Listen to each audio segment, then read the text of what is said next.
اس video میں ہم پڑھیں گے ایک حدیث اور اس کا ترجمہ، ایک عقیدہ، ایک مسئلہ، ایک اسلامی ادب، اطاعت کے فوائد، ایک دعا اور ترجمہ۔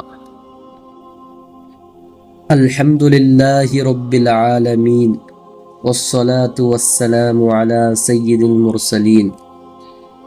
آج آپ کے سامنے چند دینی اہم باتیں پیش کی جاتی ہیں۔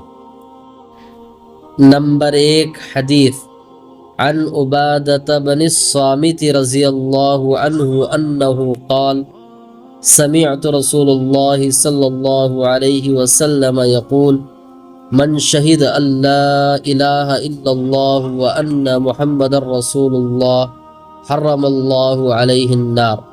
ترجمہ، حضرت عبادہ بن صامت رضی اللہ عنہ سے مروی ہے، وہ فرماتے ہیں کہ میں نے رسول اللہ صلی اللہ علیہ وسلم کو یہ فرماتے ہوئے سنا کہ جو کوئی شہادت دے کہ اللہ کے سوا کوئی عبادت و بندگی کے لائق نہیں اور محمد صلی اللہ علیہ وسلم اس کے رسول ہیں، تو اس پر اللہ نے دوزخ کو حرام کر دی ہے۔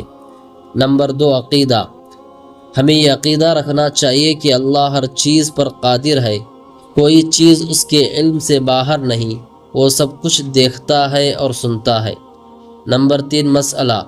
وضو کا ایک فرض یہ ہے کہ دونوں پاؤں ٹخنوں سمیت دھوئے۔ نمبر 4، اسلامی آداب۔ بیدار ہونے کا ایک ادب۔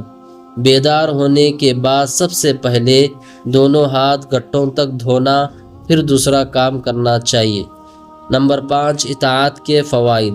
اطاعت کا ایک فائدہ یہ ہے جو شخص تلاوت قرآن کرتا ہے وہ عذاب قبر سے محفوظ رہتا ہے۔